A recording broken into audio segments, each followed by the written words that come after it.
Here to talk about this more and the effects of so-called cancel culture is the CEO of Strategic Vision PR Group, David Johnson. Thank you so much for joining us. It's great to be on. So cancel culture continues to be prevalent, but sometimes it actually has the opposite effect. We're seeing that these past few days on Twitter with the hashtag boycott, with conservatives and others purchasing Goya food products after the CEO praised President Trump.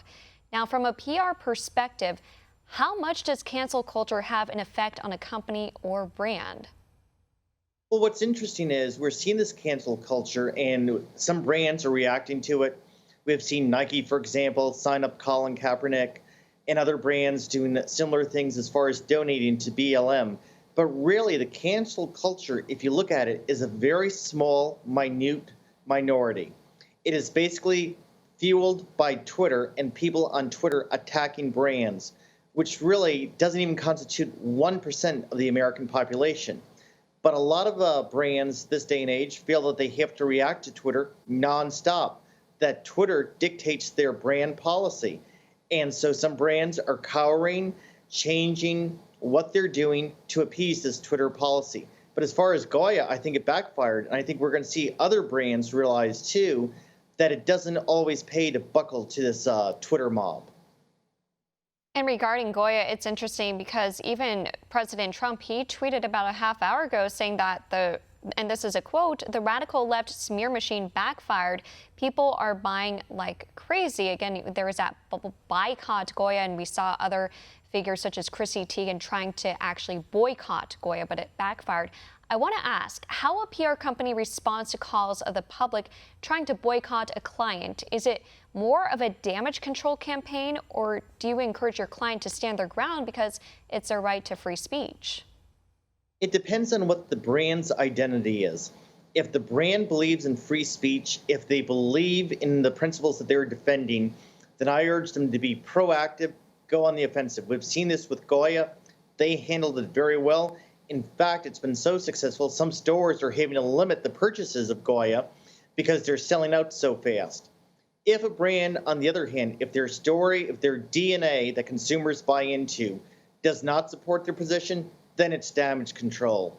But my reaction to most brands is don't be afraid, don't cower to the Twitter mob, especially as we begin to see these boycotts, as we begin to see the backlash toward this cancel culture.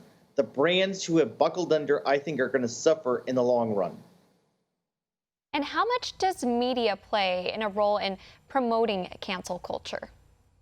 Oh, it plays a great role, and we've seen this. I mean, the New York Times, other liberal media is jumping onto it, driving the narrative, and they try to make it look like everyone is on board. Everybody believes in canceling these things, and they have to go. It's really a gut reaction. It's the new McCarthyism almost, but it's not working because, as I said before, it's a small, minute minority, and it's being fueled by Twitter. And I mean, even yesterday we heard with Barry Weiss when she resigned from the New York Times, talking about how the New York Times now responds to Twitter. That's what we're seeing these brands do. And what they need to remember in the long run, it's the consumers who have been with them throughout the years that make or break a brand. And if they buckle under because they're afraid of some nasty tweets, they're going to lose in the long term. They're trusted consumers. And I know we've been talking about brands, but what about political figures? For example, we saw J.K. Rowling, she penned that piece, she faced backlash. And then Mike Gundy, that OSU coach, he was wearing a One American News shirt.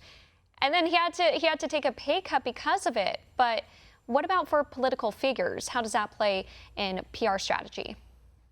Well, in a PR strategy, you almost want to be courted by the cancel culture if you're a conservative. You want them to go after you because it energizes your followers, your base. It makes them keep going behind you, and it reinvigorates you. Now, on the left, if you're targeted by the cancel culture, what we're seeing is that they buckle under and apologize. My advice to a politician is be unapologetic. Take your stand, appeal to your base, let the voters know where you stand. That's what the voters are looking for at this day and age. Someone who stands on principle, someone who's direct and carries the fight to the opposition. And that's why we see Donald Trump so popular on Twitter and why he uses Twitter so much. It's a way to go over the heads of the media to talk directly to his followers, and they respond. Want to see more videos like this? Click on the link below and subscribe to One America News on YouTube, and call your cable provider and kindly demand that One America News is added to your lineup. Call and subscribe today.